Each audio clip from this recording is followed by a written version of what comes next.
Hi guys, ઘરમાં પણ સાફ સફાઈ થઈ ગઈ અને મુંબઈથી ફિયા છે ને લગ્નની શોપિંગ કરવા માટે સુરત આવ્યા હતા. તો આજે થોડો ટાઈમ કાઢી અને આજે અમારા ઘરે પણ આવ્યા હતા અને વાતોચીતો કરી અને ત્યારબાદ જુઓ છે ને શ્રીનાથજીના દર્શન પણ કર્યા એને.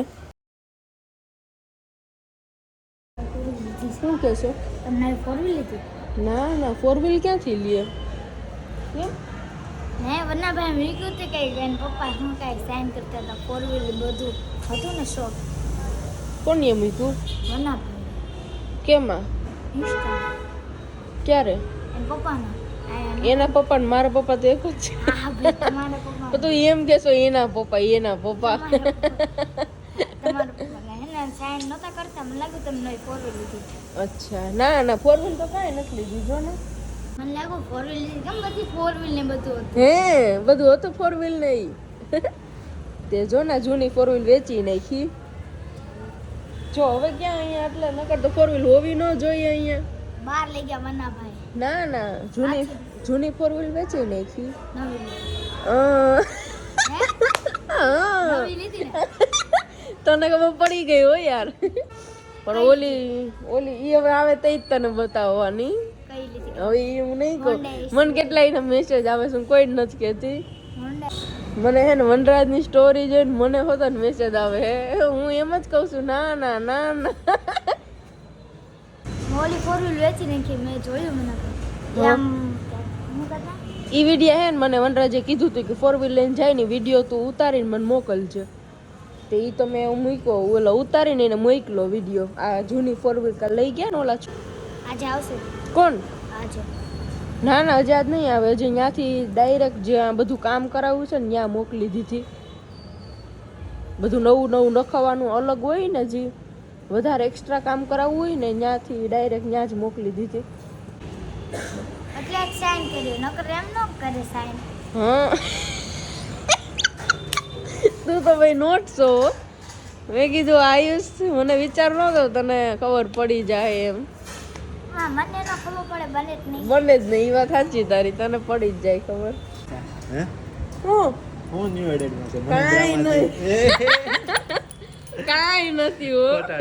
ન્યુ એડેડમાં કાંઈક તો છે. ના નજાના રહી જ વાત કરીને પૈથી અત્યારે 6 મિનિટ. અમને તો સ્ટોરી આવી કઈક. New added. શું આવી સ્ટોરી? ઈ તો ખાલી બધા નુલું રમાઈડા. ના ના, રાજાભાઈ ચઈ કરતા હતા, અમે તો એવું લાગ્યું. ઈ તો પેન હાલે છે કે નહીં એમ જોતા હતા. એટલે કાગળિયા ઉપર. અમારે તો કુરિયર નું રહ્યું ને, એટલે સહી કરવાની આવતી જ હોય. હા, મહેન્દ્રના શોરૂમમાં. હવે એમ ન કહેતા કુરિયર દેવા ગયા હતા એમ. હું આ 100 વેગી એમ ને કાલે લઈ ગયા હો. જૂનામાં દીધી જાવ. મેં તો હોસ્પિટલમાં નહોતી કરતી. વચમાં વેગી હતી ને તું યાર? હા, 7 મહિના. હા, 7 મહિના થી ત્યાં જ ડાયરેક્ટ ઉડન છૂટ થઈ ગઈ. ડોક્ટર બની ગઈ હતી એમણી.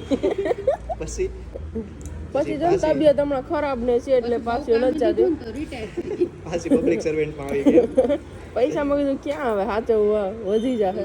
ગાડી પછી તમે બધા અમને કેમ પૂછો છો? તમારા ફ્રેન્ડ ને કેમ નથી પૂછતા? આ 1, આ 2 અને આ 3. આજે છે ને હું અને મમ્મી બંને મામાના ઘરે જઈએ છીએ. એ મામાના ઘરે હું તો ફર્સ્ટ ટાઈમ જાઉં છું. અને જુઓ, ત્યારબાદ હું અને મમ્મા રિક્ષા પકડી અને જવા માટે નીકળી ગયા. અને અહીંયા રસ્તામાં જુઓ હજી બધું કામ ચાલુ છે.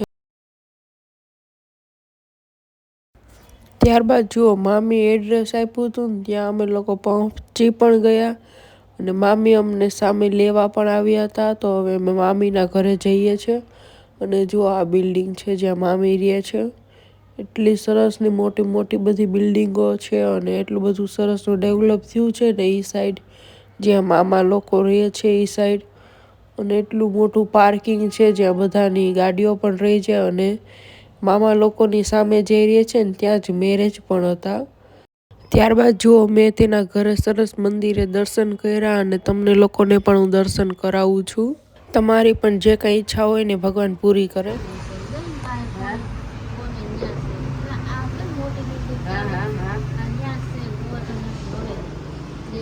પાછળ આમ ને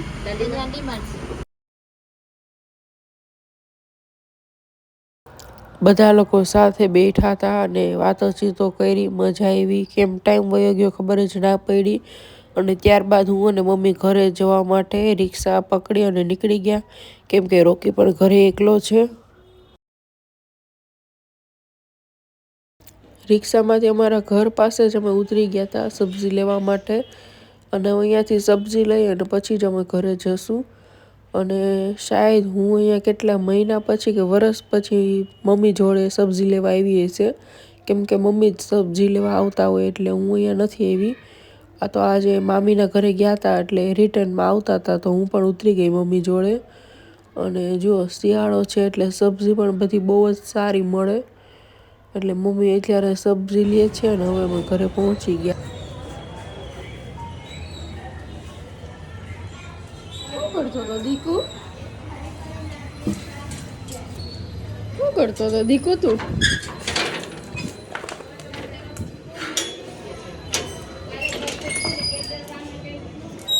શું કરતો હતો દીકુ? શું કરતો હતો? હલો હલો હલો, શું કરતો હતો મારો કાનું? વાટ જોતો હતો.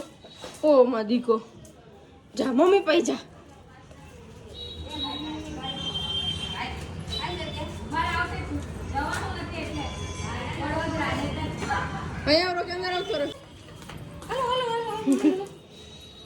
વનરાજના ફ્રેન્ડને ત્યાં છે ને બેબી ગર્લ આવી હતી ને, તો તેના માટે મમ્મી છે ને 3 જોડ કડલી લઈ આવી હતી. તો હવે એમાંથી વનરાજને જે કડલી ગમશે ને એક જોડ રાખશે, અને એક મમ્મી ફ્રોક પણ લઈ આવી હતી. એટલે વનરાજ છે ને હવે તેના ફ્રેન્ડને ત્યાં જશે ને તો આ લઈ જશે. Good night.